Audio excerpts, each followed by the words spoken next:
C'est aujourd'hui la 26e édition de la Journée nationale de l'audition. Nous sommes en direct avec le professeur Jean-Luc Puel, président de la Journée nationale de l'audition. Alors, 4 enfants sur 10 utilisent un casque ou des écouteurs entre 1 et 4 heures par jour. Ça paraît énorme. Est-ce que c'est ça la principale cause de perte auditive chez les plus jeunes ? Non, ce n'est pas la principale cause de surdité chez l'enfant. Vous savez très bien, on a les otites, les bouchons d'oreille qui représentent la majorité des surdités.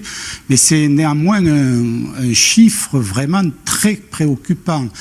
Que des enfants de moins de 10 ans portent des casques ou des écouteurs quotidiennement 1 heure à 4 heures par jour, c'est pas très bon pour leurs oreilles, effectivement.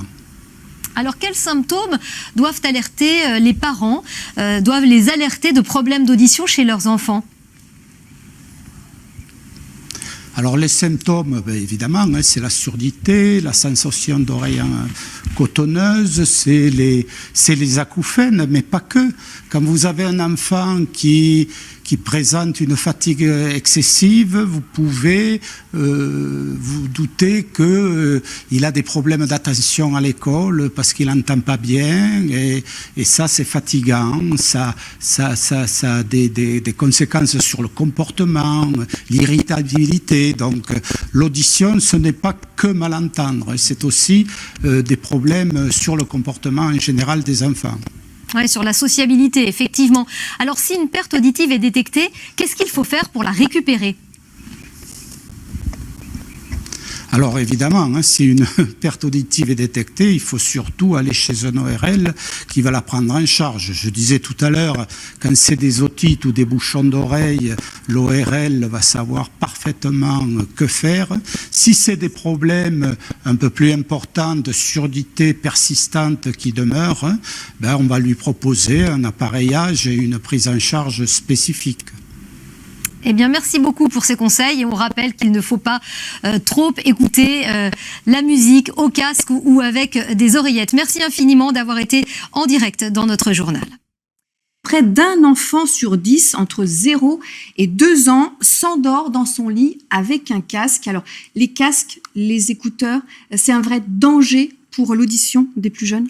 Oui, bien sûr, parce qu'on a un système auditif qui est plutôt très fragile et le système auditif des enfants l'est encore plus.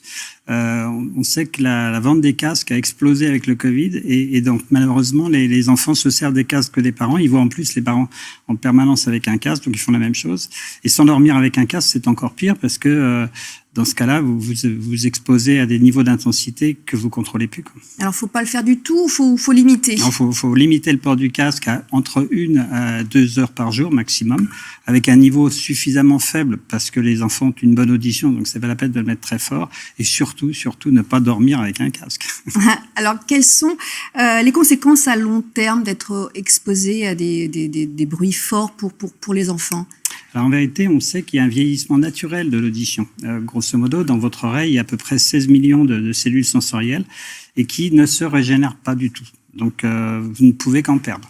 Et le fait les traumatismes sonores, finalement, agressent les systèmes auditifs et font vieillir, accélèrent le vieillissement des cellules sensorielles et la mort des cellules sensorielles de l'oreille. Il faut sensibiliser les parents qui n'ont peut-être pas toujours le sentiment, qui ne savent pas toujours effectivement les dangers de ces pratiques. Oui, parce que quand on est jeune ou quand on est adolescent, la plupart du temps, on pense que notre système auditif, il est en béton armé et qu'on mourra avec nos oreilles et qu'il n'y a pas de problème. En réalité, on peut perdre de l'audition très vite et plus on s'expose à des sources sonores jeunes et plus tôt on va perdre de l'audition. Alors, au-delà du bruit, vous incitez aussi sur l'importance de dépister des problèmes auditifs très tôt, notamment sur la surdité. Voilà, pour la surdité et même pour l'acquisition du langage pour les enfants, parce que finalement, on sait qu'il y a 40% des informations qui passent par le système auditif. Donc, avoir un mauvais système auditif, c'est se priver de tout un tas de choses qu'on pourrait apprendre.